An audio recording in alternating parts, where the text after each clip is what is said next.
Damodar sir, हजुरले यो पार्टिसिपेन्टहरू अहिले 41 जना मात्रै इन्ट्री हुनुभएको छ, उहाँहरू सबैलाई छोडिदिनुस् न, वेटिङ रुममा हुनुभएको जति सबैलाई एलो गरिदिनुस्। नमस्कार है सबैजनालाई। सुनिन्छ? आवाज सुनिन्छ?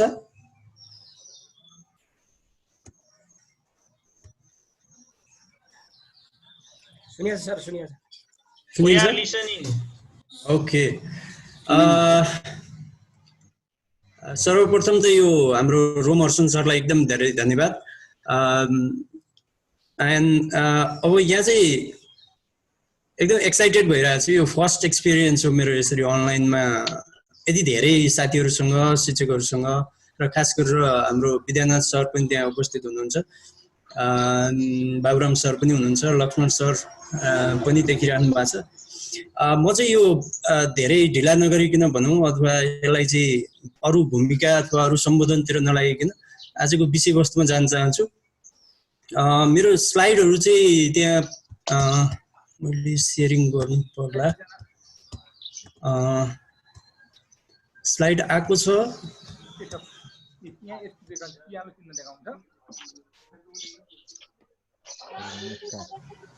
आयो सर, आयो, देखिएको छ। ओके। सबैलाई फेरि एकचोटि नमस्कार। मेरो नाम केशव प्रसाद पराजुली हो। म चाहिँ अमरसिंह स्कुल र केफ सेकेन्डरी स्कुलमा पढाउँछु पोखरामा।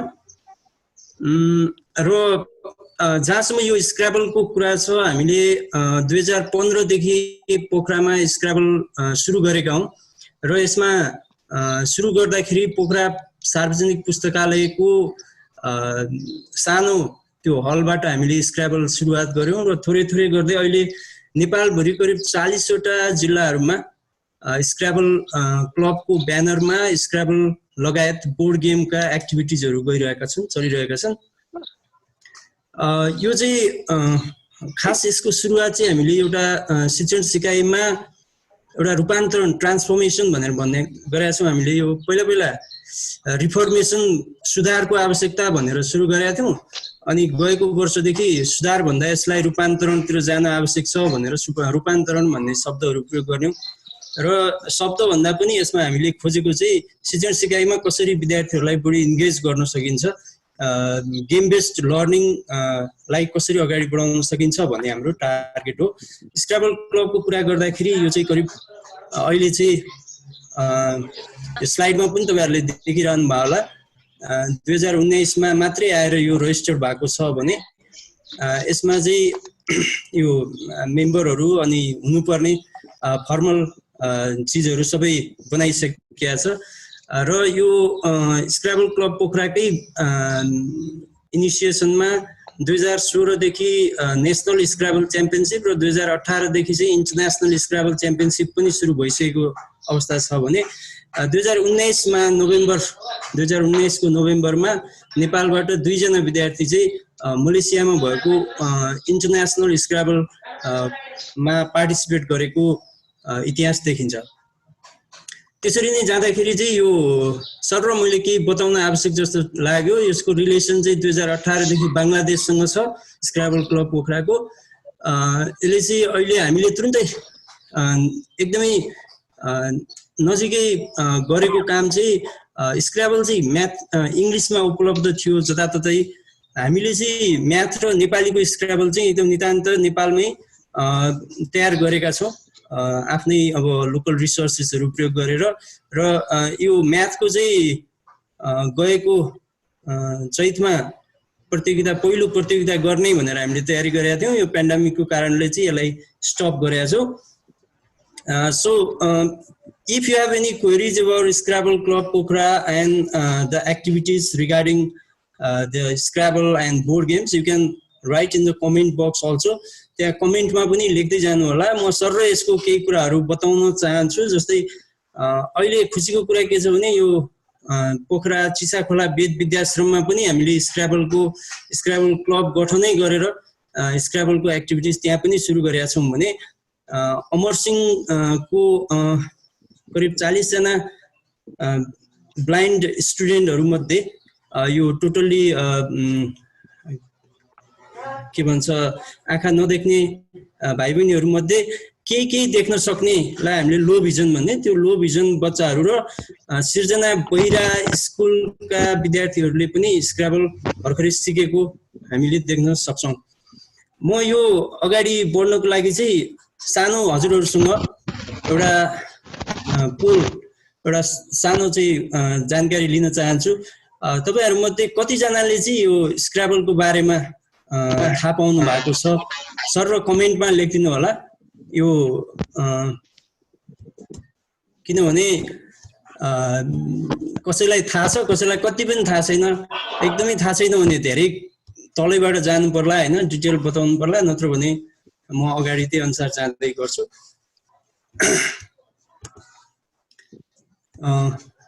मैले च्याट बक्समा त्यति धेरै रिप्लाईहरु देखिरहेको छैन। ठिकै छ, म अगाडि बढ्दै जान्छु है त। स्क्राबलको बारेमा, स्क्राबल क्लब पोखराको बारेमा चाहिँ तपाईहरुले यो स्क्राबल क्लब पोखराको ब्लग छ, त्यो ब्लगलाई युज गर्न सक्नुहुन्छ। ब्लगबाट पनि स्क्राबलको बारेमा धेरै जानकारीहरू हासिल गर्न सकिन्छ। हामीले कतिपय कुरा त्यहाँ राखिदिएका छौँ पोस्टमा। त्यस्तै हाम्रो स्क्राबल क्लबको एउटा फेसबुक पेज पनि छ। तपाईहरुले यो फेसबुक पेजलाई लाइक गरेर पनि हाम्रो डेली अथवा बेला बेलामा स्क्राबल क्लबबाट भइरहेको एक्टिभिटिजहरू हेर्न सक्नुहुन्छ, जानकारी लिन सक्नुहुन्छ। त्यसको बाहेक पनि हामीसँग स्क्राबल क्लबकै ब्यानरमा स्क्राबल क्लबको नेतृत्वमा भइरहेका एक्टिभिटिजहरू को कुरा गर्दाखेरि चाहिँ हामीले मोबाइलमा पनि स्क्राबल एक्टिभिटिजहरू गर्न सकिन्छ भनेर केही मोबाइल एप्लिकेसनहरू रिकमेन्ड गरेका छौँ। तपाईहरु मध्ये कसैलाई यो वाली टाइमर भन्ने बारेमा कसैलाई थाहा छ? वाली टाइमर भनेको चाहिँ हामीले स्क्राबलको टाइम अथवा गेम खेल्दाखेरि, दुईजनाले खेल्दाखेरि चाहिँ कसले कति समय खेल्यो भनेर चेसमा जस्तै यसले काम गरिरहेको हुन्छ। चेसमा हुनेहरू पनि युज गर्न सकिन्छ, स्टप वाच जस्तो हुन्छ त्यो। त्योभन्दा चाहिँ वाली टाइमरमा चाहिँ ओड चेक गर्नु पनि मिल्ने, च्यालेन्ज गर्नु मिल्ने भएको हुनाले हामीले त्यसलाई पनि प्रयोग गरेका छौँ।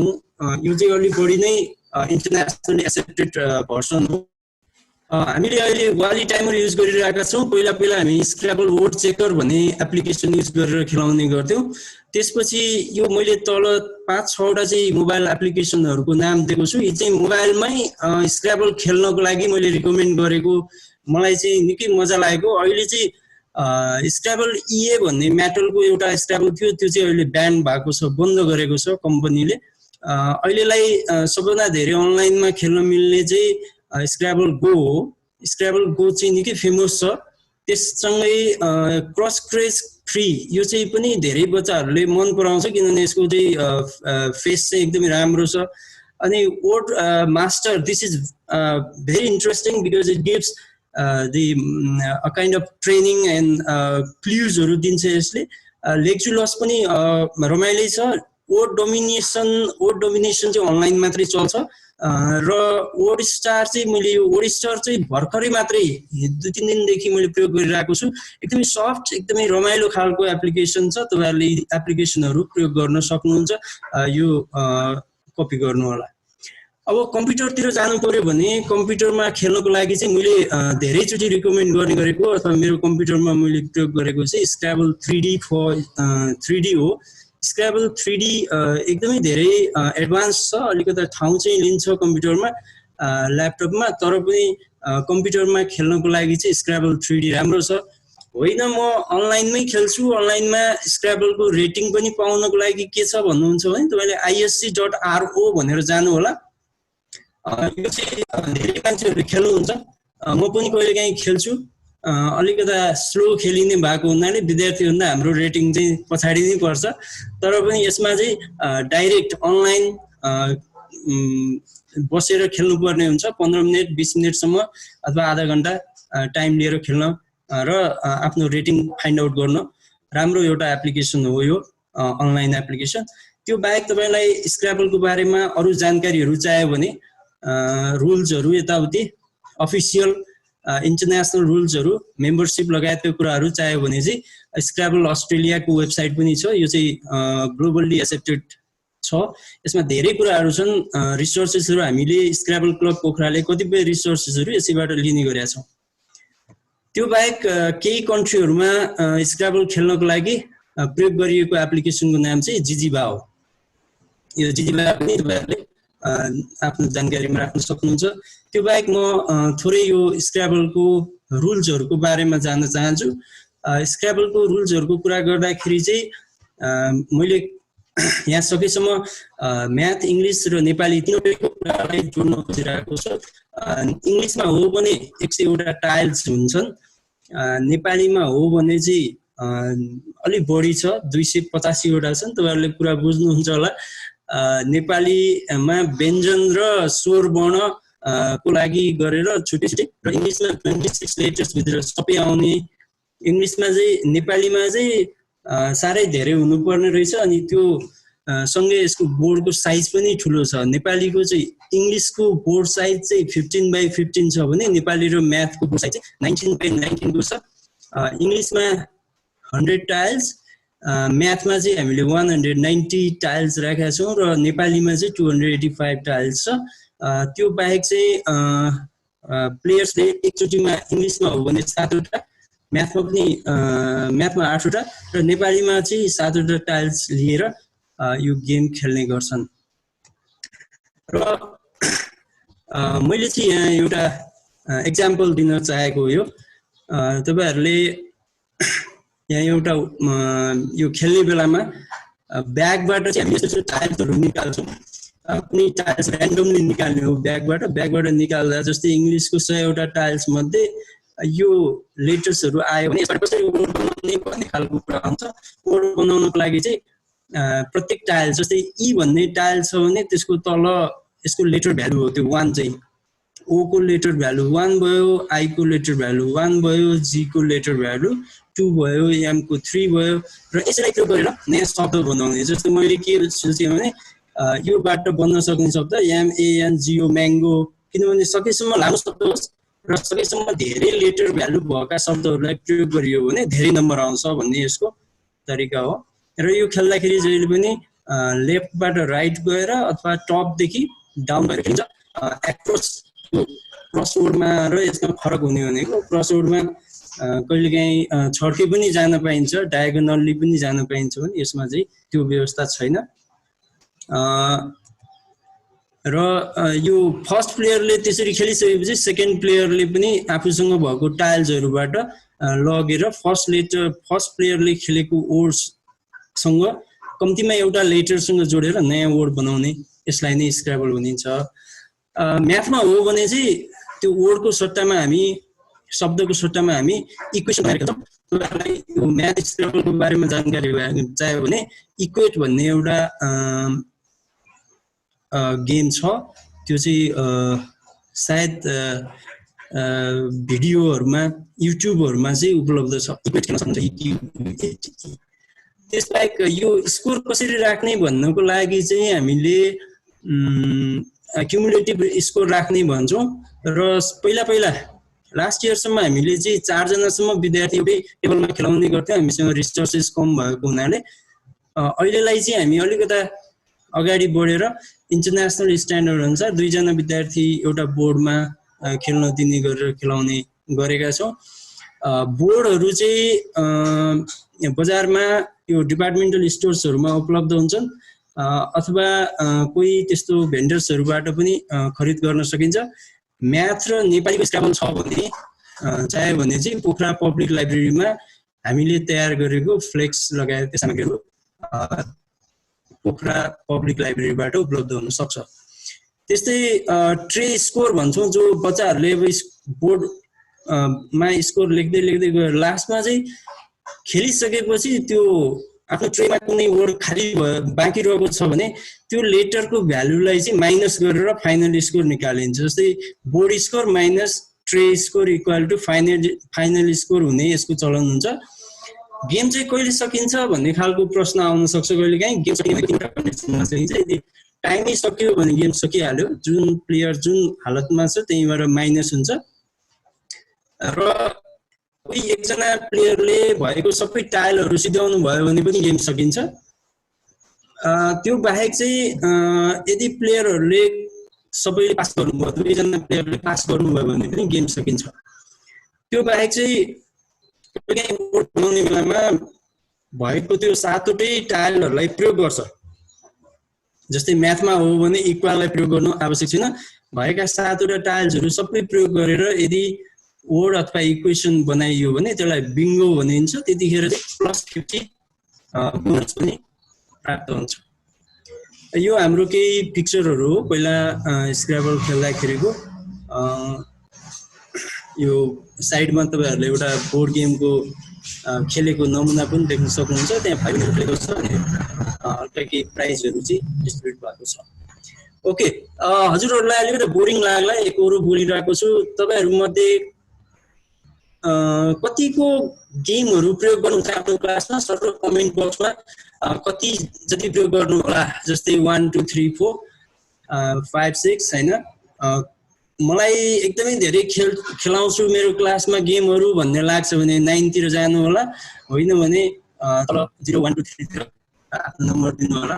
म सर यसलाई कमेन्ट बक्समा हेर्न चाहन्छु कतिको प्रयोग गर्नुहुन्छ गेमहरू।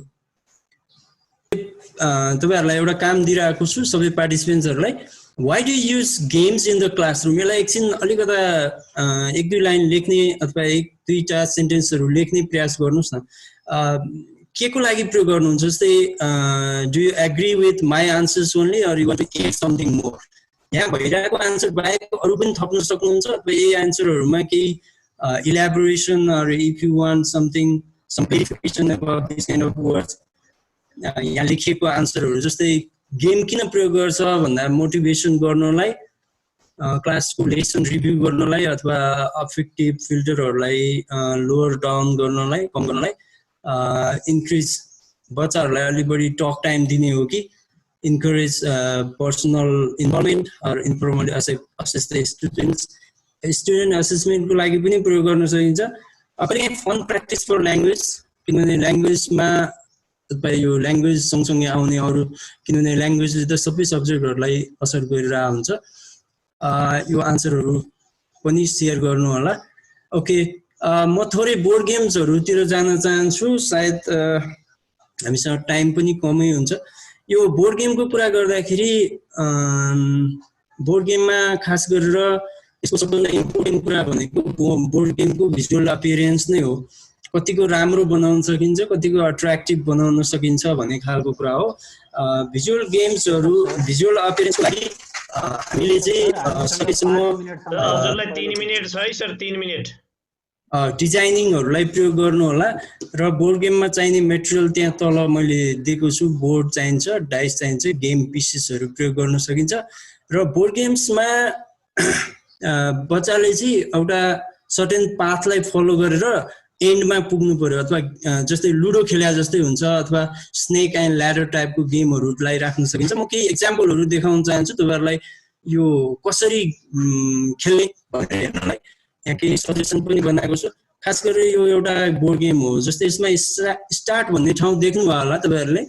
यो स्टार्टबाट सुरु गर्यो अनि त्यहाँबाट बच्चाले चाहिँ लुडोको गोटी जो हुन्छ नि डाइसलाई नै प्रयोग गरेर आफू जुन ठाउँमा जुन स्पेसमा पुग्छ त्यहाँनिर आन्सर गर्नु पर्यो। जस्तै कुनै वर्डलाई प्रयोग गरेर सेन्टेन्स बनाउनु पर्यो। फर एक्जाम्पल 3 पर्यो डाइसमा भने स्टार्सलाई युज गर्नु पर्यो, हैन? There are stars in the sky भने बच्चाले कुनै त्यस्तो खालको सेन्टेन्स बनायो भने अर्को साथीले चाहिँ त्यसलाई एक्सेप्ट गर्छ र अगाडि बढ्छ। त्यस्तै अरु गेम छ यहाँ व्हाट समवन डज, हैन?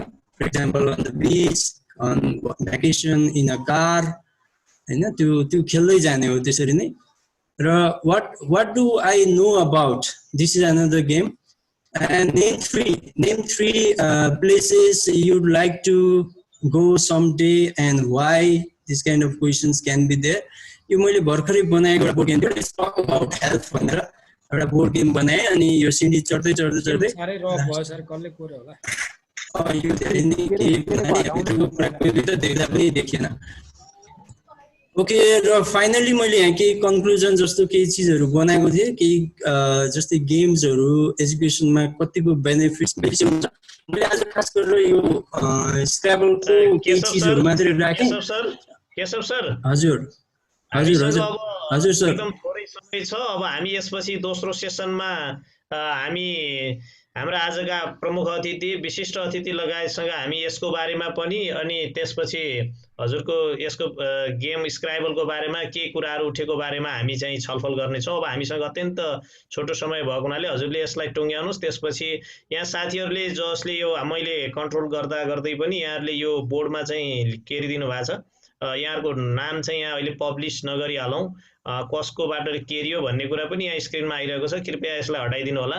र केशव सरलाई मैले यसलाई टुङ्ग्याउनको लागि छिटो टुङ्ग्याएर दोस्रो सेसनमा हामी यही आइडीमा पुनः जोडिने गरी सबै साथीहरूलाई यो आइडीमा जोडिनलाई अनुरोध गर्छु। र दोस्रो सेसनमा हामी मुख्य डिस्कसनमा हामी जानेछौँ, प्यानल डिस्कसनमा हामी छलफल गर्नेछौँ। र त्यति बेला हामीसँग अहिले पनि आउनु भएको छ कि आउनु भएको छैन मैले यहाँ देख्न सकिनँ। प्रकाश सिलवाल हाम्रो पत्रकार थियो, रसन गाउँले, सुदर्शन सिगदेल र रोशना सुब्बा यहाँ पत्रकारहरूलाई पनि म यहाँ सम्झन चाहन्छु। यहाँहरूलाई आसन ग्रहण र स्वागत गर्न चाहन्छु। र त्यसपछि पछिल्लो सेसनमा पनि यहाँहरू जोइन गर्न अनुरोध गर्दै म आफ्नो अभिमत राख्नको लागि मैले 10 मिनटको समय यहाँलाई छुट्याएको छु। र त्यसपछि समग्र परिवेश अहिलेको विद्यालय शिक्षाको परिवेश र यसै परीक्षाको बारेमा विद्यालय सञ्चालन कसरी गर्ने, यो अवस्थामा परीक्षा कसरी सञ्चालन गर्ने, विद्यालय कसरी सञ्चालन गर्ने, स्टुडेन्ट र टिचरलाई टेक्नोलोजीसँग कसरी जोड्ने, यसमा महासङ्घले के पहल कदमी गरेको छ, अहिलेसम्म के कस्तो पहल कदमी गरेको छ र अबको सेसनमा हामी कसरी गएर विद्यालयमा हामीले विद्यार्थीलाई कसरी कनेक्ट गर्ने र के गर्न सकिन्छ भन्ने सन्दर्भमा म राष्ट्रिय समितिका आदरणीय अध्यक्ष आजका प्रमुख अतिथि म बाबुराम थापा सरलाई म हार्दिक अनुरोध गर्दछु। र अब मैले यो सर्वप्रथम मैले विद्यानाथ कोइराला सरलाई मैले यो फ्लोर उपलब्ध गराउँछु। सरलाई स्वागत छ। मैले चाहिँ कसो भनौँ भनेदेखि नि यो स्क्राइबलको रमाइलो गर्नुभएकोमा यहाँहरूलाई बधाई, प्रविधिमा आउनुभएकोमा फेरि पनि बधाई। लक्ष्मण सरलाई झन् धेरै बधाई, किनभनेदेखि यो इनिसिएटर तपाईँ नै हो मैले बुझे अनुसार। अब गर्ने के भनेर भनेपछि जुन भन्नुभएको छ नि सरकार भने को हो भन्दा भन्ने गर्छु मैले चाहिँ नि विद्यार्थीको सरकार तपाईँहरू हो, शिक्षक साथीहरू हो। यो विद्यार्थीको सरकार भए हुनाले सरकारले के गर्नुपर्छ भन्ने भाषा ठाडै बन्द गर्छ। मैले के गर्नुपर्छ भन्ने किसिमको भाषामा हामी सोध्नुपर्छ भने विद्यार्थीको सरकार पनि हौ। कम्युनिस्टको शब्दमा वा विशेष गरेर मार्क्सको शब्दमा शिक्षकहरू भनेको टिचर के अरे स्टेट एपारेटस हो। स्टेट नभए पनि स्टेटको एपारेटस हो भनेपछि अब हामी चाहिँ सरकार नै रहेछौँ भन्ने महसुस शिक्षकहरूले गरौँ। मैले के भनिरहन्छु बारम्बार भनेदेखि अबको 6 महिनामा 8 महिनामा 10 महिनामा ल्यापटप लिएर हिँड्नु भएन भने तपाईँ शिक्षकहरूलाई बाँच्ने अधिकार छैन भन्ने गर्छु मैले। अब त्यो स्थिति आयो, यो कोरोनाले त्यो स्थिति ल्याइदियो। त्यसको निम्ति तयार बनौँ भनेर भन्दा चाहिँ भने मैले दोस्रो किसिमको कुरो भने। तेस्रो चाहिँ नि के कुरा यहाँहरूसँग भन्छु भनेदेखि अब केटाकेटीहरूलाई प्रविधि जुन छ त्यो प्रविधि अनुसार वर्गीकरण गर्न थालौँ। प्रविधिलाई प्रविधि अनुसार विद्यार्थीलाई वर्गीकरण गर्ने भनेको के हो भने जो विद्यार्थीको घरमा कुनै पनि रेडियो छैन, टेलिभिजन छैन, कुनै सुविधा पनि छैन, त्यस्तो विद्यार्थीहरू को रहेछन् भनेर अब नक्साङ्कन गरौँ। त्यो भनेको शिक्षकले गर्न सक्छ। शिक्षक बाहेक सहयाउने भनेर भनेको स्थानीय सरकार हो। स्थानीय सरकार भनेको गाउँपालिका नगरपालिका। त्यो पालिकासँग सहकार्य गरेर विद्यार्थीहरूलाई छुट्याउँ। छुट्याएपछि यो विद्यार्थीहरू चाहिँ नि रेडियो पनि छैन, रेडियोबाट पढायो भने काम लाग्दैन, टेलिभिजन पनि छैन, कुनै पनि सुविधा छैन भनेर भने त्यस्तो विद्यार्थीलाई के गरी पढाउने भन्ने किसिमको कुराकानी गरौँ। त्यो भनेको के हो भने के गरी पढाउने भनेर भनेको पाठलाई 7 दिनको पाठ बनाउनुहुन्छ कि 2 दिनको पाठ बनाउनुहुन्छ कि 1 दिनको बनाउनुहुन्छ कि 15 दिनको बनाउनुहुन्छ कि त्यो शिक्षकको काम हो। शिक्षकले अहिले भएका किताबबाट पाठ्यक्रमबाट पाठहरू त्यसरी बनाउन थालौँ। त्यति भइसकेपछि पाठहरू तयार हुन्छन्, त्यसलाई छाप्नु पर्यो भने पालिकासँग पैसा मागौँ, उनीहरूसँग पैसा फालाफाल छ, त्यो पैसा मागेर छाप्ने ओर्ने किसिमको कामधन्दा गरौँ। त्यस्ता विद्यार्थीहरूलाई दूरी टाढा टाढाको दूरीमा राखेर बेला बेलामा क्लास लिने किसिमको डिजाइन पनि गरौँ। 1 मिटरको टाढामा बसेर केटाकेटीहरूलाई मुखमा पट्टी बाँध, हातमा चाहिँ नि पन्जा लाऊ, त्यसपछि तिमीहरू आऊ भनेर भन्ने किसिमको हिसाबले स्कुल सञ्चालन गरौँ। त्यस्तो खालको विपन्न केटाकेटीहरूको निम्ति। दोस्रो खालको केटाकेटी रेडियो मात्रै सुन्न पाउँछ, त्यसलाई चाहिँ रेडियोबाट लाने किसिमको डिजाइन गरौँ। जस्तो तानसेनमा मैले देखिरहेको थिएँ, तानसेनमा सुरु गरिरहेको रेडियोले। त्यस्तै गरी प्रदेश नम्बर 2 मा पनि केही रेडियोहरूले चाहिँ सुरु गरिरहेको देखिरहेको थिएँ। सरकारले पनि रेडियोबाट लाने किसिमको अभियान चलाएको छ। स्थानीय सरकारसँग सहकार्य गरेर अथवा चाहिँ त्यही रेडियो खोल्न सकिन्छ। जस्तो लक्ष्मण सरले हिजो मात्रै पनि अस्ति मात्रै पनि भन्नुभएको थियो, हामी त त्यही स्कुलमै आफ्नो एउटा रेडियो बनाउनु क्या हो भनेर भन्नुभएको थियो। 5-7वटा स्कुल मिलेर एउटा रेडियो बनाएर त्यो रेडियो स्कुलको हुन सक्ने किसिमको डिजाइनबाट चाहिँ गर्न पनि सक्छौँ। कोही एउटै स्कुलले राख्न सक्ने किसिमको सम्भावना हुनसक्छ, कोही एउटा पालिकामा एउटा रेडियो राख्न पनि सकिन्छ। सामुदायिक रेडियोको अभियान अब चलाएर त्यो रेडियोले बिहानदेखि बेलुकासम्म पढ्ने पढाउने किसिमको काम नगरौँ। त्यसपछि गएर चाहिँ जसमा टेलिभिजन छ, टेलिभिजन भएको मान्छेहरूलाई टेलिभिजनसँग सहकार्य गरेर सानोतिनो सहकार्य गरेर चाहिँ काम गर्न सकिन्छ। जस्तो मलाई अनुभव छ नवलपरासीको त्यो के भन्छ टेलिभिजनले त्यस्ता कार्यक्रमहरू चलाउन सकिन्छ भनेर भन्दै थियो। त्यस्तो खालको टेलिभिजनबाट पनि स्क्रोल गरेर वा कार्यक्रमहरू दिएर गरौँ। सरकारले पनि अहिले चाहिँ यो सङ्घीय सरकारले पनि टेलिभिजनबाट प्रसारण गर्ने, नेपाल टिभीकोबाट प्रसारण गर्ने किसिमको चलन चल्ती छ। त्यसो भए हुनाले त्यसलाई चाहिँ नि उपयोग गरौँ। त्यसो भइसकेपछि मलाई लाग्छ यो मोबाइल मात्रै भएको साथीहरू छ भनेदेखि मोबाइलको साथीहरूले फेसबुकबाट पढाउने किसिमको अभियान चलाउँ। किनभने फेसबुकबाट पढाउन मजासँग सकिन्छ, त्यसको निम्ति हामी तयार बनौँ। त्यसपछि गएर चाहिँ अर्को जो साथीहरूसँग टेलिफोन मात्रै छ, त्यो सेट मात्रै छ, मोबाइल छैन भनेदेखि त्यस्तो साथीहरूले त्यो टेलिकम्युनिकेसनसँग सहकार्य गरेर अब चाहिँ नि हामी प्रत्येक पाठ यसो टेलिफोन उठाउने बित्तिकै खर्र अहिले कोरोनाको समाचार आए जस्तो पाठको समाचार आउने किसिमको डिजाइनमा हामी बल गरौँ। जो साथीहरूसँग कम्प्युटर छ तर नेटवर्किङ भएको छैन, त्यस्तो साथीहरूको निम्ति पेनड्राइभमा केही सामग्री दिने हो कि अथवा चाहिँ सिडी पठाइदिने हो कि डिभिडी बनाउने हो कि त्यो कामधन्दा चाहिँ अब शिक्षकहरूले गरौँ भने चाहिँ शिक्षक उत्पादन, शैक्षिक सामग्रीका उत्पादनकर्ता पनि शिक्षक बन्नुपर्छ भन्ने मैले देख्छु। र अन्तमा मैले चाहिँ के कुराकानी भन्न खोजेँ भने जोसँग अनलाइनको सुविधा छ, जो ढङ्गले अहिले तपाईँहरू सिकिरहनु भएको छ, सिकाइरहनु भएको छ, त्यो किसिमको अभियान विद्यार्थीसँग पनि जोडौँ। जसको निम्ति त्यो केशव घिमिरे सरले चाहिँ त्यो उसमा गरिरहेको देखाएको थिएँ, तनहुमा गरिरहनु भएको रहेछ। त्यस्तै गरी चाहिँ अब लक्ष्मण सरले पनि हिजो अस्ति भन्दै हुनुहुन्थ्यो, म पनि मेरो सत्यवती स्कुलमा बल गर्दैछु भनेर भन्नुभएको छ। त्यस्ता अहिले मैले प्राइभेट स्कुलमा हेरिरहेँ, आजै पनि एकजना साथीले सुनाउनु भयो यहाँ काठमाडौँमा, उहाँको प्राइभेट स्कुलमा नर्सरीको केटाकेटीहरूलाई त्यसरी अनलाइनबाट चाहिँ पढाउने र त्यसै गरेर चाहिँ टेलिफोनबाट मोनिटर गर्ने डिजाइन चाहिँ डेभलप गरिरहनु भएको छ। त्यसैले मेरो हिसाबमा हिजोको जस्तो शिक्षक अब काम पनि लाग्दैन, त्यसैले मैले गाली गर्नुपर्ने हो।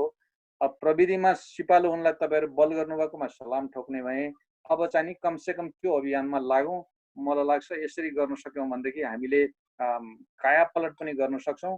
सरकार भनेको स्थानीय सरकारसँग बल गरौँ।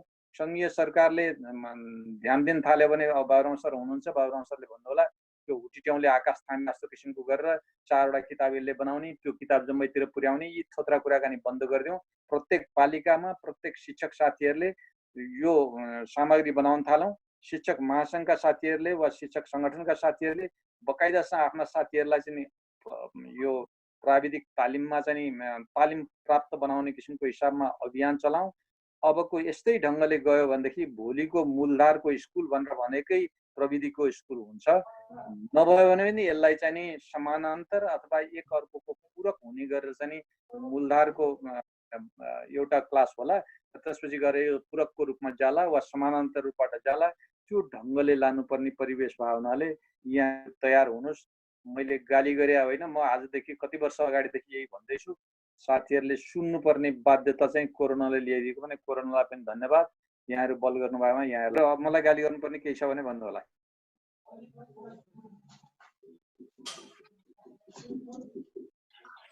छैन सर, छैन। होइन कुनै साथीको पनि छैन? सर धन्यवाद विद्या सर। अब सरले चाहिँ जुन एउटा प्रस्तुति राख्नुभयो, सरलाई एउटा सानो क्वेसन के राख्न चाहन्छु भन्दाखेरि हामी शिक्षकहरू यो झोला मात्रै बोक्ने हुन् राजनीतिका भनेर चाहिँ हामीलाई हेर्ने दृष्टिकोण छ। त्यसपछि हामीले आफ्नै ढङ्गले अहिले हामीलाई कसैले पनि केही गर्न, यो हामीलाई तालिम चलाऊ यसो गर उसो गर नभन्दा पनि हामीले अहिले ठुलो कस्टमा, जस्तो सर काठमाडौँ हुनुहुन्छ, सरलाई हामीले फिजिकल्ली बोलाउँदा अथवा हाम्रो हिजो अस्तिको प्रोफेसरहरूलाई बोलाउँदा हामीलाई धेरै खर्च लाग्थ्यो, आउने जाने बाटा खर्च, बस्ने बास मिलाउँदा धेरै खर्च लाग्थ्यो। आज सरको चाहिँ यस्तो सजिलो तरिकाबाट हामीलाई चाहिँ निशुल्क रूपमा चाहिँ यो फोरम उपलब्ध भयो, सरले गरिदिनु भयो भने यस्तो तरिकाले एकदम सजिलो पनि हुन्छ यो भर्चुअल लर्निङमा जाँदाखेरि भन्ने कुरालाई अब हामीले गरेको यो क्रियाकलापलाई सरले कसरी हेर्नु भएको छ भन्ने कुरामा मैले सानो सरलाई जोड्न अनुरोध गर्छु। सर सुरुमा मैले के भने सलाम ठोकेँ यहाँहरूलाई, किनभनेदेखि यो जुन ढङ्गले शिक्षक साथीहरूलाई तताउनु भएको छ, मैले त लक्ष्मण सरलाई भने पनि थिएँ, शिक्षक सङ्गठनले सुरु गरेपछि शिक्षक सङ्घलाई पिर लाग्छ, सङ्घले सुरु गरेपछि मञ्चलाई पिर लाग्छ।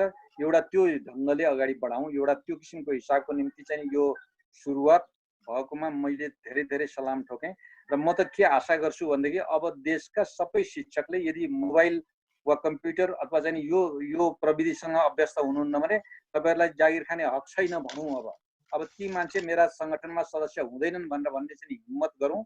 झोला बोकेकै हो हिजो स्वीकारौँ, अब झोला बोक्ने दिन गएछन् भनेर भने स्वीकारौँ, किनभने बाहिर निक्लिनै पाइँदैन। भित्र बसिसकेपछि चाहिँ अब प्राविधिक ढङ्गबाट हामी अगाडि बढ्नु पर्दो रहेछ भन्ने बुझौँ। र हाम्रो शिक्षकसँग त्यो तागत छ, जसरी तपाईँले भन्नुभयो सामग्री बनाउँदा बनाउँदै यहाँनिर अड्क्यो भन्नुहोस्, म देनान्तियर तयार हुन्छु। र के चाहिँ गर्न तपाईँ हाम्रो शिक्षक सक्दैन र, किनभने सक्छ भन्नेमा म विश्वस्त छु। त्यो शिक्षा मन्त्रालयले बनाएका थोत्रा कुराकानी पढाउनलाई हामी भरिया हुने शिक्षक अब चाहिँ के गरौँ भन्दाखेरि मालिक शिक्षक बनाउँ। मेरै पाठ, म मेरै गाउँको कुराकानी, मेरै घरको कुराकानी, मेरै बस्तीको कुराकानीबाट यसरी पढाउन सक्छु म्याथ, यसरी पढाउन सक्छु साइन्स, यसरी पढाउन सक्छु भन्ने चाहिँ चिन्तन गरौँ। चिन्तनको निम्ति तपाईँहरूले राम्रो बाटो ल्याउनु भएको छ, यो बाटोमा अगाडि बढौँ। मेरो चाहिँ साह्रै साह्रै शुभकामना, साह्रै राम्रो गर्नुभएकोमा आभार व्यक्त गर्छु।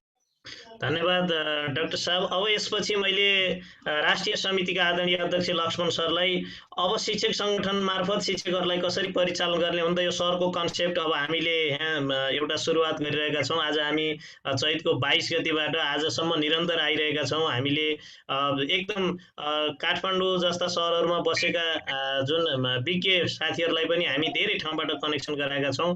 अब नेपाल राष्ट्रिय शिक्षक सङ्गठनले यसको बारेमा अझै अगाडि लानको लागि के सोच्नु भएको छ भन्ने बारेमा लक्ष्मण सरलाई मैले आफ्नो भनाइ राख्नको लागि म हार्दिक अनुरोध गर्दछु। सबैभन्दा पहिला केशवजीलाई धन्यवाद। उहाँ मेरो असल साथी हो, मित्र हो। मैले उहाँलाई एउटा कुरामा च्यालेन्ज गरेँ, तपाईँ भौतिक रूपमा खालि स्क्र्याबल भनेर जहाँ मान्छे भेट्यो बोर्ड निकाल्नुहुन्छ, जहाँ टिचर भेट्यो बोर्ड निकाल्नुहुन्छ। अब पेन्डेमिकमा तपाईँको बोर्डको पोजिसन के लु देखाउनुहोस् भनेर च्यालेन्ज गरेँ। उहाँले अनलाइनबाट गर्न सकिन्छ, त्यसो भए सबैलाई गरौँ न त भने। मैले यो चाहिँ के जानेको हो भने यो खेलविधिबाट पठन पाठन हुन्छ भन्थे, अनि केटाकेटीलाई खेल भन्यो करिकुलम छोडिदिने, पढ्ने कुरो छोड्ने, पढ्ने कुरा गर्यो उनीहरू खेल छोडेकोमा टेन्सन हुने। खेल र पढाइको बिचको कनेक्सन कहाँ हो भन्ने चिज चाहिँ हाम्रो नेपालमा धेरै अभ्यास छैन। खेलेर खान पाइन्छ भन्ने बाबुआमा, खेल्नु र पढ्नु भिन्दा भिन्दै कुरा हो भन्ने टिचर, अनि शास्त्रका किताबमा चाहिँ लेखेको छ खेलविधिबाट पनि पढाइ हुन्छ। हो त्यही चिज हामीले यो स्क्र्याबलमा देख्यौँ, फिजिकल्ली चाहिँ देखाएको थियौँ। आज अनलाइनमा पनि त्यो चिज पोसिबल छ भनेर केशवजीले सबैलाई अर्को च्यालेन्ज गर्नुभयो, उहाँलाई धन्यवाद दिन्छु, बधाई दिन्छु। दोस्रो चिज आफ्ना अत्यन्त महत्त्वपूर्ण समय दिएर चिफ गेस्ट यहाँ आउनु भएको छ, बाबुराम सर सिएनटी अध्यक्ष, त्यस्तै डाक्टर साहब विद्यानाथ कोइराला, जति सुने पनि नअगाइने डाक्टर साहब हुनुहुन्छ, उहाँहरूलाई पनि म धन्यवाद दिन चाहन्छु। मलाई मजा चाहिँ के भएको छ भने एनएनटिएको कार्यक्रममा फोरममा गएर विद्यानाथ कोइरालाले ठुलो भाषण गर्नुभयो, एनएनटिए त तगडा रहेछ भन्नुभयो भनेर अनलाइन पत्रिकामा नि आओस् भनेर पत्रकार बोलाएको, के गरेको नि पत्रकार आए कि आएनन्, आछन् भने उनीहरूलाई स्वागत छ। अब अहिले एनएनटिएको कन्सर्न टिचरहरूलाई अनलाइनमा जोडिने कुरो त अहिले जो बाहिर पर्यो त्यो मिस गरिरहेछ। अहिले पनि 100 जना यहाँ भित्रिनु भएको छ, बाहिर थुप्रो साथीहरू लाइभ फेसबुकपट्टि हुनुहुन्छ, जो यहाँ जोडिन सक्नु भएको छैन, उहाँहरू मिस गरिराख्नु भएको छ, यो प्रोग्राममा पार्टिसिपेट हुन सक्नु भएको छैन। अनि यो एउटा मात्र प्रोग्राम होइन, अहिले 12:30 बजे कति पो बज्यो, हेटौडाका साथीहरूले सुरु गर्नुभएको कार्यक्रममा म डिस्कस गर्न भाग लिँदैछु। बिहान धादिका साथीहरूसँग गरिरहेको थिएँ, बेलुकासम्म मैले अन्त पनि एटेन्ड गर्नु छ। भोलि पनि 3-4 वटा मैले नै सेमिनारमा पेपर प्रेजेन्ट गर्नुपर्ने छ। यो अस्ति बेलुका एउटा विश्व स्तरकै शिक्षक आन्दोलनको कार्यकर्ताले भन्दै हुनुहुन्थ्यो, फिजिकल्ली कुद्दा रेस्ट हुने रहेछ गाडीमा, प्लेनमा, अनिखेरि मिटिङमा भाग लिँदा फ्रेस भइन्थ्यो। अहिले त एउटै सोफामा बसेर कतिवटा देश जानुपर्ने, कति कुद्नुपर्ने, यो त बबालै हुँदो रहेछ त। यो अनलाइन मिटिङ भने पार लाग्ला जस्तो छैन भनेर उनी भन्दै हुनुहुन्थ्यो। अहिले लगभग त्यस्तो हालत हुँदैछ हाम्रो। र त्यसो भएकोले यो अहिले हामी यति मात्रै मान्छे हामी व्यस्त छैनौँ, थुप्रो मान्छे व्यस्त छौँ। अब यो मेन स्ट्रिमको आइडिया बन्दैछ, यो मेन स्ट्रिमको स्किल बन्दैछ जस्तो लाग्छ।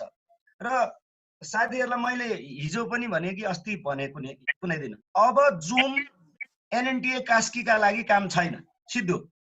भोलिबाट अब 250 जना अनलिमिटेड टाइम जाने टेक्नोलोजीमा प्रवेश गर्नै पर्छ। यत्रो साथीलाई बाहिर राखेर युनियन पोलिटिक्स घाटामा पर्छ। तिमीहरू आफ्ना मान्छेलाई भित्राउने, हामी पनि सदस्य हौँ, अध्यक्ष हौँ, के हौँ, देख्लास् भन्यो भने भोलि भोटमा घाटा पर्छ र महर्षणजी। त्यसकारण तपाईँको यो टेक्नोलोजीलाई अब माथि ट्रान्सफर्म गर्नै पर्छ। त्यो विकल्प सहितको भोलिको प्रोग्रामको बारेमा अहिले घोषणा गर्नु होला। बिहान अलिकति कुनै भएको छ। अब गभर्मेन्ट तिमीहरू नै हो, तिमीहरूले नै गर, यो भन्नलाई चाहिँ कायदा कुरा हो। तैपनि 2-3 चिज गभर्मेन्टसँग अहिले पनि अपेक्षा गरिरहेको छौँ हामी। हिजो पनि मैले त्यो योजनाको प्रमुख सरसँग कुरा गरेको थिएँ। अहिले हाई स्पिड इन्टरनेट चाहियो हाम्रो स्कुलमा। मैले केटाकेटी जोड्नुपर्छ भनेर भाषण गर्न थालेँ, आफ्ना केटाकेटीलाई बोलाएँ, अनलाइनमा कुराकानी गरेँ। अनि बच्चा के भन्छ भने सर डाटाले त डाउनलोडै गरेन, स्कुलको वाइफाईमा डाउनलोड गर्न आउँ है भन्छ। अब एकातिर अब यो लकडाउनको स्ट्यान्डर्ड पनि मिट गर्नु परेको छ, अर्को पढाइ पनि कन्टिन्यू। केटाकेटी अल्टिमेटली स्कुलमै आएर वाइफाईबाट डाउनलोड गर्नुपर्ने एप्स हो भने त अनिखेरि त केही हामीले आशा गरेको चिज भएन। कति बच्चाहरू भिडियो चाहिँ डाटाबाट खुलेन सर, के अरे अडियोबाट मात्रै सुन्छौँ, धेरैचोटि भनिदिनुहोस् है देखाउने भन्दा पनि भन्छन्। अब हामीले पढाएको शास्त्र र त्यो मेरो बच्चीको चाहिँ रिक्वेस्ट मिट गरेन। शास्त्रले भन्छ देखिने सुनिने चिज चाहिँ कायदाको भन्छ, मेरो बच्चा भन्छ होइन सर देखिने त मेरो लागि कायदा भएन, सुनिने चाहिँ चाहियो भन्ने टाइपको कुरो छ। त्यसो भएर स्कुलमा फास्ट इन्टरनेट चाहियो। मैले सिएनटी अध्यक्षज्यूलाई पनि यो चिज अलिअलि कुराकानी भएको छ, केही प्रोग्रेस भयो कि सुन्न चाहन्छु। अनि अर्को मेटेरियल्सको कुरो, गुगलबाट डाउनलोड गरेको कुरो, गुगलबाट अर्काको स्टोरबाट चोरेको कुरोले पढाएर हुँदैन।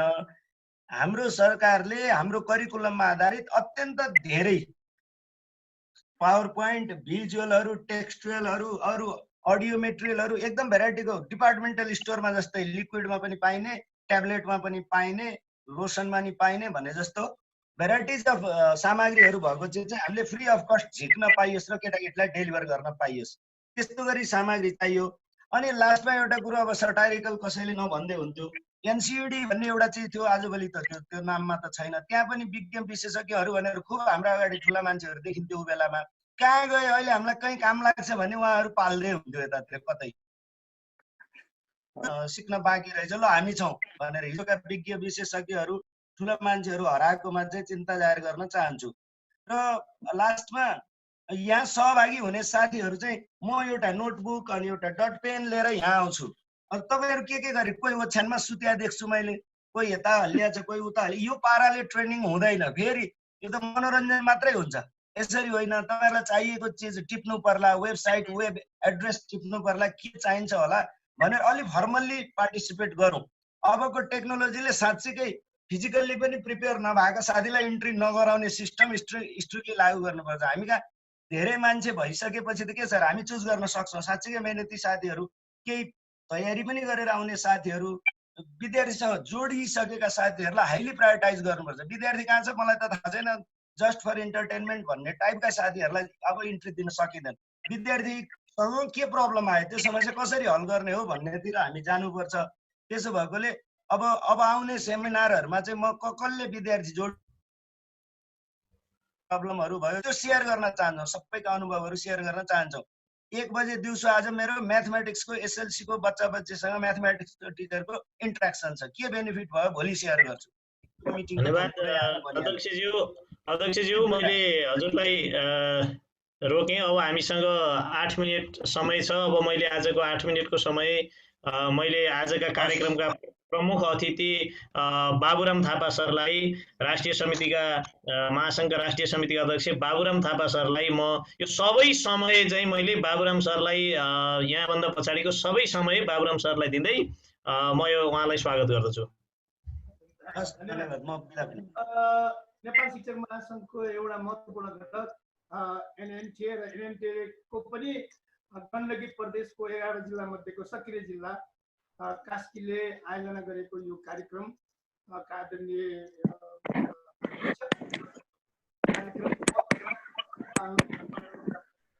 सर एनएनटिएका आदरणीय अध्यक्ष दलित सारको समेत साउन्ड अलि सानो आयो गर्नुहुन्छ। उहाँहरू सबै सहभागी मित्रहरू हार्दिक अभिवादन छ। सबभन्दा पहिले केशव पराजुली सरले टिचिङ र लर्निङ भनेको यो फन हो र फनको माध्यमबाट पनि मोटिभेसनल तवरबाट सिकाइ गराउन सकिन्छ भन्ने ढङ्गको जुन खालको प्रस्तुति गर्नुभयो सराहनीय छ। अब यसलाई तल्लो तहमा यसको उपयोगिता बढी हुन सक्छ। माथिल्लो सिनियर क्लासहरूमा कसरी गर्ने भन्ने बारेमा पनि तपाईँको प्रोसिडियरहरू होला, त्यसलाई पनि प्रबन्ध थप गरेर अगाडि बढ्नुपर्ने सवालमा पनि यहाँको ध्यान पुगोस्।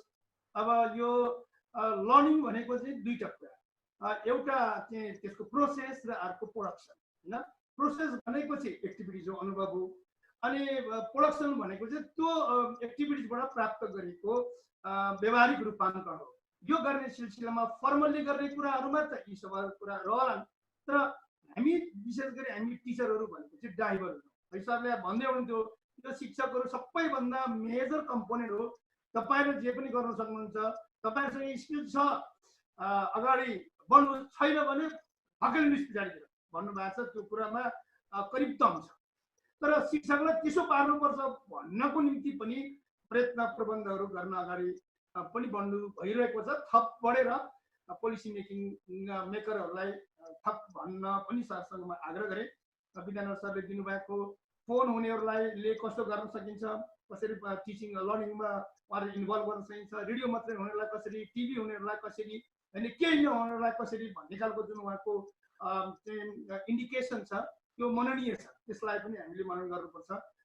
जहाँसम्म अब यो हामी यतिखेर नेपाल शिक्षक महासङ्घ के गर्दैछौँ, कहिलेकाहीँ योभन्दा अगाडि पनि एकचोटि विद्या सरले भन्नुहुन्थ्यो, ए बाबुराम सर तपाईँ के गर्दै हुनुहुन्छ, विद्यार्थी त जातिएर बस्नेहरू झन् 60 लाख जति होला, करिब 5 लाख जति दिनको तयारीमा छन्, त्यसको निम्ति महासङ्घले के गर्छ, तपाईँ सुतेर बस्ने भनेर मलाई एक दिन डोज हान्नुभयो। त्यो डोज राम्रै खालको डोज थियो, त्यसले मलाई अलिकति उत्प्रेरित पनि गर्यो। त्यसैले नेपाल शिक्षक महासङ्घका साथीहरूसँग, सिनियर साथीहरूसँग, सबै अध्यक्षहरूसँग मैले कन्सल्टेसन गरेर यो बेला के गर्ने त है, विशेष गरी करिब 5 लाख विद्यार्थीहरू चाहिँ परीक्षाको तयारीमा थिए, अप्रत्याशित रूपले परीक्षा रोकियो, परीक्षा हुनुबाट चाहिँ वञ्चित गए। अब तिनीहरूलाई के गर्ने होला त भन्दाखेरि विभिन्न खालका सूचनाहरू वेहरू मलाई दिनुभयो र त्यसैलाई समराइज गरेर ल त्यसो भएदेखि अहिले विद्यार्थीले घर घरमा त अध्ययन गर्नु होला। उहाँहरूले अध्ययन गरिरहेको बेलामा अप्ठ्यारो परेका कुराहरूलाई प्रत्यक्ष रूपले सोधपुछ गर्ने ठाउँ के हो त भन्दा त्यसको निम्ति एउटा रोस्टर तयार गरौँ, हेल्प डेस्क तयार गरौँ र साथै प्रदेशमा हामीले 35 जना शिक्षकहरूको विषयगत ढङ्गले हेल्प डेस्क तयार गरेको। त्यो डेस्कबाट इफेक्टिभली अगाडि गरेको कुरा मैले इन्फर्मेसन पाइरहेको छु। यद्यपि त्यसमा पनि कतिपय ल्याकिङहरू भएको होला। त्यसपछि मलाई भर्खरै हिजो मात्र केही पत्रकारले सोध्नुभयो, तपाईँले के गर्दै हुनुहुन्छ, महासङ्घको अध्यक्षको हैसियतले के गर्दै हुनुहुन्छ, विद्यार्थीहरूको पठन पाठनको बारेमा अवख्यात नयाँ ढङ्गले अगाडि बढाउनु बारेमा तपाईँको सोच के छ, रिजल्ट कहिले गर्नुहुन्छ भनेर भन्नुभयो। अनि मैले भने हामी करिब करिब 36,000 विद्यालयहरूमा सामुदायिक र संस्थागत गरेर हामी पठन पाठन गरिरहेका थियौँ र पठन पाठन गरिरहेको बेलामा यो एउटा चाहिँ महामारीको सन्दर्भ आयो र नेपाल सरकार शिक्षा तथा विज्ञान मन्त्रालयले चाहिँ ल 5 गतेसम्म तिमीहरूले परीक्षा लिइसक है भनेर भन्यो। यद्यपि त्यो फागुनको 29 गतेको बैठकमा म आफू पनि सहभागी थिएँ र म त्यतिखेर एउटा प्रस्ताव राखेको थिएँ। यो अरू झन्डै 60 लाख विद्यार्थीहरूको परीक्षा सञ्चालन गरिरहेको बेलामा त्यो करिब 5 लाख विद्यार्थीहरूको एसी परीक्षा यही बेला चलाइदिउँ न, एकैचोटि सबै सकिन्छ भन्ने कुरा राखेको अनि त्यसलाई चाहिँ नगरौँ भन्ने ढङ्गले गयो। यदि केही बेला गरेको भए अहिले एसी परीक्षामा सामेल हुनबाट वञ्चित विद्यार्थीहरू पनि आफ्नो यो परीक्षाको टेन्सनबाट मुक्त हुन्थे, त्यो काम सक्थ्यो। त्यसो गर्न सक्दैन। त्यसैले मैले के भने ल ठिकै छ। अब नयाँ विद्यार्थीहरूको परीक्षा सकिसकेपछि उहाँहरूको बारेमा अपडेट गर्ने काम त मैले के गर्छ हुन्छ भनिरहेको बेलामा मैले उहाँहरूलाई भनेको थिएँ रियालिटी थियो। 5 गतेसम्म हामी परीक्षामा सामेल भयौँ। अनि दोस्रो हप्ता चैतको दोस्रो हप्तासम्म रिजल्ट निकाल्ने प्रबन्ध थियो, समयावधि थियो। तर 11 गते लकडाउन भयो। त्यसैले अहिले मेरो कुरा चाहिँ के हो भने महासङ्घको तर्फबाट सबै साथीहरूलाई भन्ने कुरा के भने मैले अस्ति विज्ञप्ति पनि भने कि अब हामी 18.5 परेको भए ढिलै कुरा हो। त्यो 18.5 पर्ने भनेको चाहिँ 19वटा हिमाली जिल्लाको होला। किनभने त्यहाँ पैसा प्रायः शिक्षकहरू त आफ्नो घरमा धर्ने चाहिँ होइन पाइप बनाएर धर्ने कुरा हुन्छ। त्यो बाहेक अधिकांश ठाउँमा शिक्षकहरूले चाहिँ रिजल्ट तयार गर्ने र अब कुनै न कुनै बेला त यो नर्मल स्थिति त आइ नै हाल्ला। त्यस बेला नर्मलाइज भएको परिवेशमा चाहिँ एक हप्ताभित्र परीक्षा तयार गर्नुपर्छ, रिजल्ट निकाल्नुपर्छ र फर्मल भए फर्मल हुन सक्ने, नन फर्मल, इनफर्मल र एक्सिडेन्टल तवरबाट चाहिँ शिक्षण चलाउनुपर्छ भन्ने कुरा मैले भनेको छु। यो कुरा मैले पत्रकारहरूलाई सामेल गरेँ, उहाँहरूलाई पनि जानकारी गराएर म तपाईँहरूलाई के कुरामा विश्वास दिलाउन चाहन्छु र हामी लाग्नुपर्छ भन्ने कुरामा उत्प्रेरित गर्न चाहन्छु भने यस्तो बेला नै हो वास्तवमा लिडरसिप देखाउने। लिडर र लिडरसिप फरक कुरा हो। नेता व्यक्ति हो, तर नेतृत्व चाहिँ उसको सिप हो, उसको कला हो, उसको योग्यता हो, उसको क्षमता हो। त्यसैले यो परिवेशमा अहिले जुन खालको महामारी, कोरोनाको महामारी छ, यस्तो बेलामा हामी टिचरहरूले विद्यार्थीहरूलाई कसरी इन्भल्भ गर्न सक्छौँ टिचिङ लर्निङमा भन्ने कुराको सञ्चालन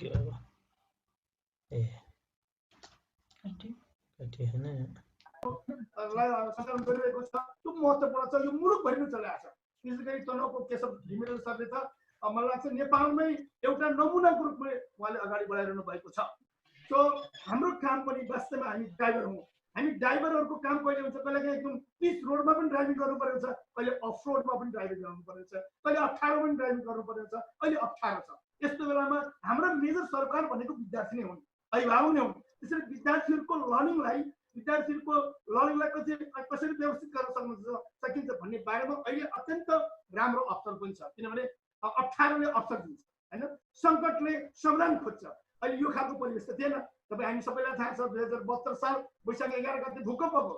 भूकम्प गइसकेपछि एउटा लर्निङ के भने भूकम्प गइसकेपछि के गर्ने त भन्दाखेरि भूकम्प जाँदाखेरि होइन 3टा शब्दहरूको इफेक्टिभली त्यहाँ प्रयोग गरियो, डक, होल्ड र स्ट्यान्ड। यो 3टा शब्दलाई यो भूकम्पको बेलामा कसरी डक जस्तै कसरी होइन हाँस जस्तो कसरी चाहिँ आफूलाई सुरक्षित राख्ने, होल्ड कसरी गर्ने भन्ने कुराको त्यतिखेर चाहिँ प्रयोग गरियो र सिम्पल तवरबाट त्यसलाई बोध गरेर अगाडि बढाइयो। काहीँ होइन उभिनुपर्छ भन्ने नाममा, डक हुनुपर्छ भन्ने नाममा बाहिर क्लासभित्र छिरेर ओके। त्यसैले म सारमा के भनौँ भने यो जुन विधिबाट हामी गरिरहेका छौँ यसलाई निरन्तरता दिउँ। आज बिहान मात्रै 8:55 मेरो शिक्षा मन्त्रीसँग 20-25 मिनट गफ भएको थियो र मैले उहाँले मलाई सोध्दै हुनुहुन्थ्यो। पहिला मैले सोधेँ तपाईँ के गर्नुहुन्छ भन्दाखेरि उहाँले चाहिँ नेपाल सरकारले वर्तमानमा गरेका कुराको व्याख्या गरौँ। मैले त्यो निर्माण गर्दाखेरि हामी शिक्षक नचाहिने, हामी शिक्षक चाहिँ महासङ्घ चाहिँ व्यापक रूपले यो बेलामा के गर्न सकिन्छ भनेर अभ्यास गरिरहेका छौँ। तपाईँको संरचनामा शिक्षकको नचाहिने भनेको चाहिँ अलिक कमी भयो होला। म त्यहाँ तपाईँहरूलाई जोड दिन्छु, जोड्नु पर्थ्यो त्यहाँ पनि हामी पुगौँला।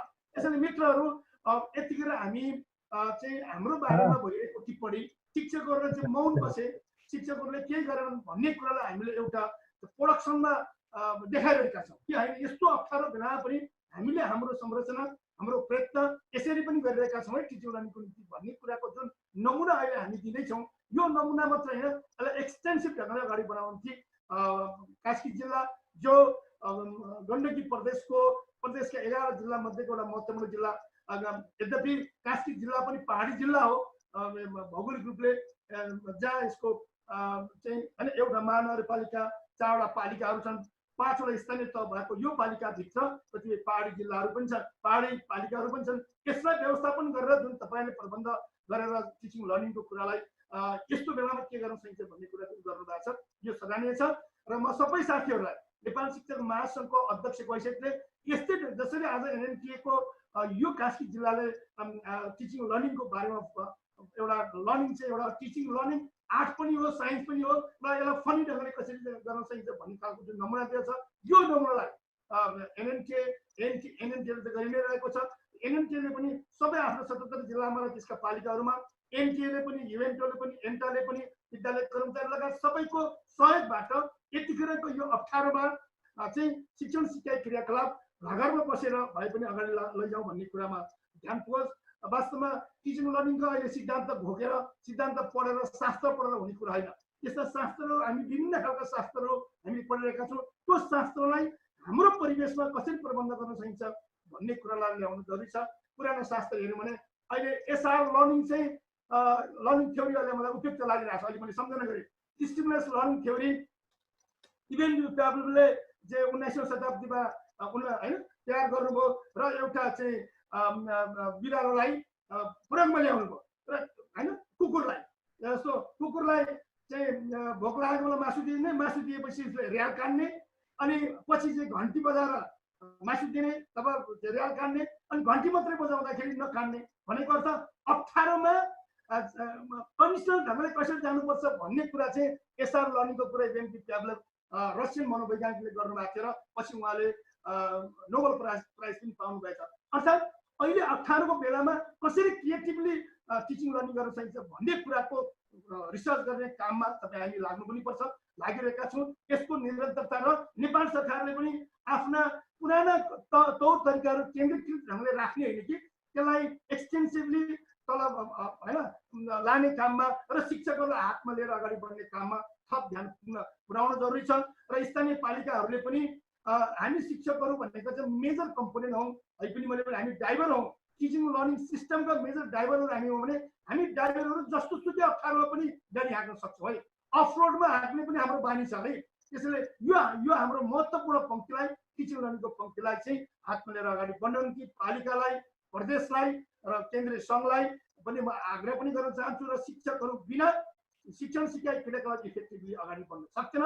यो मानेमा हाम्रो विज्ञहरू विद्यानाथ कोइराला सर होइन लगायतका सरहरूले पनि शिक्षकहरूलाई कसरी मोटिभेसन गर्ने, कसरी कक्षामा फर्मलको रूपमा कक्षामा अथवा फर्मल नन फर्मल इन्फर्मल ढङ्गले पनि शिक्षकहरूलाई उत्प्रेरित गर्ने काममा उहाँहरूको थप ध्यान पुग्न सकोस् र हामी पनि उहाँहरूले दिनुभएका उचित कुराहरूलाई ग्रहण गरेर अगाडि बढौँ भन्ने कुरामा पनि हामी सचेततापूर्वक लागौँ। केन्द्रीय तहबाट गर्ने कुरामा तपाईँलाई ढोक्काउनुहोस्। हाम्रो समस्याका बारेमा, चुनौतीको बारेमा के होला ऐन आएन भन्ने कुराहरू पनि तपाईँको कुरा छ, स्वाभाविक छ। म यही मञ्चबाट यही तपाईँको यो महत्त्वपूर्ण समयमा के कुरा राखौँ भने ठिक छ हामीले राहतका कुराहरू करिब टुङ्ग्यायौँ, अब त्यसलाई दरबन्दी रूपान्तरण गरेर स्थायी गर्ने कुराको प्रक्रियामा ल्याउँला। त्यस्तै बाल कक्षामा काम गर्ने शिक्षकहरूलाई यस ढङ्गले अगाडि प्रबन्ध गर्नुपर्छ भन्ने गऱ्यौँ र पछिल्लोचोटि त राहतका शिक्षकहरू भएको माथि भएको अन्यायलाई गैर कानुनी तौरबाट गरेको सन्दर्भलाई करिब 1000 भन्दा बढी शिक्षकलाई पुनर्बहाली पनि गर्यो। अब यतिखेर हामीले आएको महासङ्घलाई आएको बढी टिप्पणी भनेको चाहिँ स्थायी शिक्षकको बारेमा केही पनि गरेन तिमीहरूले। न मास प्रमोसनको कुराहरू लिएर आयो, न हाम्रो एउटा पोर्टेबल मर्यादाको कुरा ल्याउन सक्यौ, न चाहिँ टाइम बन्द प्रमोसन हुन सक्यो। यी लगायतका कुराहरू छन् मित्रहरू। त्यो ऐन निर्माण गर्नेको एउटा समितिमा म आफू पनि थिएँ। ती सबै कुराहरू हाम्रो ड्राफ्टमा परेको छ। त्यो ड्राफ्टमा परेको कुराहरू हुनु त आफैमा ड्राफ्ट हो। त्यो ड्राफ्ट पनि बेलैमा गरेको शिक्षा ऐन यतिखेर पारित भइसक्यो। हाम्रो पोलिटिकल लिडरसिप र एडमिनिस्ट्रेटिभ लिडरसिप शिक्षामा पनि कमजोर छ, इफेक्टिभ नभएको कारणले हामीले अहिले पनि ऐन पाइरहेका छैनौँ। अब हाउस चल्ने बित्तिकै त्यसलाई प्रबन्ध गर्ने काममा शिक्षकहरूको सेवा शर्त सुविधाको प्राप्तिको निम्ति चाहिँ नेपाल शिक्षक महासङ्घको एउटा अभिभावकको रूपले तपाईँहरूलाई विश्वास दिलाउन चाहन्छु। स्थायी शिक्षकको र बाँकी अस्थायी राहत स्थिति प्लस 2 पढाउने शिक्षकहरूको बारेमा के गर्न सकिन्छ भन्ने बारेमा हामीले मार्गचित्र दिइसकेका छौँ। अघिल्लो फागुन 9 गते सरकारसँग सहमति गरेका छौँ। त्यो सहमतिलाई रूपान्तरण गर्न ऐन जरुरी छ। अन्यायिकन हामीले भनेका कुराहरू यो चाहिँ बतासे खालको हुन्छ। त्यसरी तपाईँलाई म ढुक्क के पार्न चाहन्छु भने अब महासङ्घले थाकिरहेका समस्याहरूलाई कानुनत प्रबन्ध गरेर एउटा संस्थाको वातावरण ल्याउने काममा पनि लाग्नेछ भन्ने पनि अभिव्यक्ति गर्दै फेरि पनि जिल्ला अध्यक्षज्यूलाई र यो महत्त्वपूर्ण कार्यक्रममा विद्यानाथ सरहरूले पनि सहभागी भएर ध्यानपूर्वक सुनेर र आफ्नो शैलीमा आफूलाई लागेको कुराहरू जुन सल्लाह सुझाव दिनुभएको छ त्यसलाई ग्रहण गर्दै म सबैलाई धन्यवाद दिन चाहन्छु। सबैलाई र मेरो भाइ यन्त्र गर्छु। धन्यवाद। मैले त यसो भनिसकेँ होइन। धन्यवाद। आजका कार्यक्रमका प्रमुख अतिथि नेपाल शिक्षक महासङ्घ राष्ट्रिय समितिका आदरणीय अध्यक्ष बाबुराम थापाज्यू, यस्तो अवस्थामा पनि सरले हामीलाई आज जुन एउटा महत्त्वपूर्ण समय दिएर यहाँ सहभागी हुनुभयो। एउटा कुरा म यहाँहरु समक्ष राख्न चाहन्छु, हामीले यो अनलाइन ट्रेनिङको सुरुवात पनि हाम्रो चैतको 22 गते हामीले सुरुवात गरेका थियौं। यो कार्यक्रमको समुद्घाटन र हामीलाई इन्स्पाइरेसन गर्ने काम पनि सरले राष्ट्रिय समितिका आदरणीय अध्यक्ष बाबुराम थापाज्यूबाट नै यो अनलाइन कार्यक्रमको शुभारम्भ भएको थियो। यो कुरा पनि म यहाँहरुलाई जानकारी गराउँछु। र अब हामी कति सकिन्छ 10, 12, 13, 14, 15 कति सकिन्छ हामी चाहिँ, र फेरि समापनका दिन पनि हामी फेरि यहाँहरु समक्ष जुट्ने छौं। र हामीलाई अलिकति अब यो सेसन अहिले हामी तेस्रो सेसनमा भएको हुनाले साथीहरु धेरैले लाइभ पनि हेरिरहनु भएको छ र भोलि हाम्रो अत्यन्त महत्त्वपूर्ण सेसन छ भोलि। र हामीलाई यो जुमले अब नधान्ने भएको हुनाले, जस्तो अहिले म हाम्रो आदरणीय अध्यक्षज्यूसँग म यो पनि अनुरोध गर्न चाहन्छु, हामीलाई एउटा टेक्नोलोजी पनि हामीलाई यस्तो गाह्रो यसरी चाहिँ 3 चोटी काटी गर्नु पर्या छ। राज्यले हामीलाई यो म्यानेज गर्ने अवस्था पनि सिर्जना गर्नको लागि पनि आदरणीय अध्यक्षज्यू मार्फत पहल गरिदिनु पर्यो। हामीलाई डाटा सेन्टर खडा गर्ने कुरा यहाँले मागी पनि सक्नु भएको छ, विज्ञप्ति पनि निकालिसक्नु भएको छ।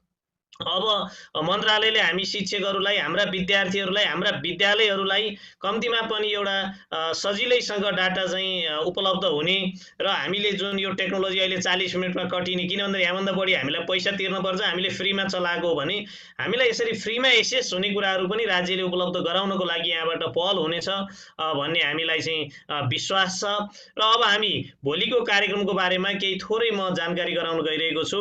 भोलिको कार्यक्रम हामीसँग काठमाडौँ युनिभर्सिटीका एसोसिएट प्रोफेसर डाक्टर शेषकान्त पगेनी हुनुहुन्छ। उहाँले यो भर्चुअल लर्निङलाई कसरी व्यवस्थित गर्ने र भर्चुअल लर्निङमा मुडल कसरी क्रिएट गर्ने, हामीले म आफै पनि मुडलबाट जुन मास्टर चाहिँ अध्ययन गरिरहेको हुनाले यो मुडलबाट कसरी सिक्न सकिन्छ, मुडल कसरी क्रिएट गर्न सकिन्छ र लर्निङ म्यानेजमेन्ट सिस्टमलाई कसरी व्यवस्थापन गर्न सकिन्छ भनेर भोलि उहाँको प्र्याक्टिकल सेसन पनि हुने भएको हुनाले कृपया यो मोबाइल लिएर आएर यहाँले केही पनि सिक्नु हुने छैन। सायद मोबाइल भएको साथीहरु चाहिँ बाहिरबाट हेर्न पनि मिल्छ, हेरिदिनु मात्र होला। सकेसम्म ल्यापटप भएको साथीहरुले यसलाई चाहिँ प्रयोग गर्ने गरी र त्यहाँ कापी कलम लिएर केही कुरा सिक्ने गरी यहाँ उपस्थित भइदिनु होला। भोलि हामी 11 बजेबाट हाम्रो कार्यक्रम सुरु हुन्छ। मुडल हामी क्रिएट गर्छौं, जुन हाम्रा स्टुडेन्टहरुमा असाइनमेन्ट गर्ने कसरी गर्ने भन्ने कुराको मुडलको क्रिएसन हुन्छ र भोलि हामीले त्यो टेक्नोलोजीको बारेमा हामी सिक्ने छौं। र भोलि हामी यो जुमबाट जोडिने छैनौं। हामीले आज मैले यसको विकल्पको रूपमा बिहान पनि मैले राष्ट्रिय समितिका आदरणीय अध्यक्ष लक्ष्मण शर्मासँग मैले कुराकानी गरिसकेको छु र मैले पनि अब हामी गुगल ह्याङआउट मिट जुन 250 जना साथीहरुलाई हामी त्यहाँबाट कनेक्सन गर्न सक्छौं र 1000 जना साथीहरुले त्यो हेर्न मात्रै, 250 जना सहभागी हुन सक्नुहुन्छ, त्यहाँबाट इन्टरेक्सन गर्न सक्नुहुन्छ भने 1000 जना साथीहरुले हेरेर मात्र पनि बस्न सक्ने खालको त्यो खालको प्रविधिलाई हामी भोलि भित्र्याउने छौं। भोलि हामी त्यो प्रविधि मात्रबाट जोडिने छौं। त्यसको लिंक यहाँहरुलाई मैले सायद भरेसम्ममा यहाँहरुलाई उपलब्ध गराउने छु र यहाँहरुले त्यो लिंक पाउनको लागि क्यापिटल NNTA कास्की भनेको हाम्रो एउटा चाहिँ फेसबुक पेज छ। यो पेजमा पनि यहाँहरुले चाहिँ हेर्नु होला, यो पेजमा कनेक्सन भइदिनु होला। यहाँहरुले त्यहाँ हामीले लिंक राखेका हुन्छौं, त्यो लिंकबाट यहाँहरु जोडिन सक्नुहुनेछ। इमेल हुने साथीहरु जीमेलबाट जोडिन सक्नुहुनेछ, मेसेन्जर हुने साथीहरु मेसेन्जरबाट जोडिन सक्नुहुनेछ। हामीले भोलि गुगल ह्याङआउटबाट हामीले 250 जना पार्टिसिपेन्टलाई सहभागी गराउन सक्ने भएको हुनाले यहाँहरुले त्यो लिंक आफ्ना कोही साथीहरु इन्ट्रेस्टेड साथीहरुलाई पनि शेयर गरिदिनु हुन म हार्दिक अनुरोध गर्दछु। र आजको यो कार्यक्रममा महत्त्वपूर्ण समय दिएर उपस्थित हुनुभएका आजका प्रमुख अतिथि नेपाल शिक्षक महासंघका राष्ट्रिय समितिका आदरणीय अध्यक्ष बाबुराम थापा, त्यस्तै विशिष्ट अतिथि लक्ष्मण शर्मा, नेपाल राष्ट्रिय शिक्षक संगठनका राष्ट्रिय समितिका अध्यक्ष, त्यस्तै विशिष्ट अतिथिको रूपमा पाल्नुभएका शिक्षाविद प्राध्यापक डाक्टर विद्यानाथ कोइराला, त्यस्तै नेपाल राष्ट्रिय शिक्षक संगठनका महासचिव मैले देखिरहेको छु हंसबहादुर साई, उहाँले प्राविधिक रूपमा त्यहाँबाट सहयोग गरिरहनु भएको छ र यहाँ कनेक्सन गर्ने र यहाँ प्रत्येक दिन पनि सहभागी भइरहनु भएको छ महासचिवज्यू, त्यस्तै कोषाध्यक्षज्यू, त्यस्तै नन्दराम देवकोटा हाम्रो प्रदेश समितिको हाम्रो प्रदेशको उपाध्यक्ष हुनुहुन्छ, राष्ट्रिय समितिको उपाध्यक्ष, उहाँलाई पनि मैले देखिरहेको छु। त्यस्तै छिमेकी जिल्लाका अध्यक्षहरू पनि मैले मैले यहाँ देखिरहेको छु। यहाँ उपस्थित हुनुभएका सम्पूर्णमा हार्दिक धन्यवाद व्यक्त गर्दै आजको यो कार्यक्रमलाई यहीँ समापन गर्ने अनुमति चाहन्छु। धन्यवाद, नमस्कार।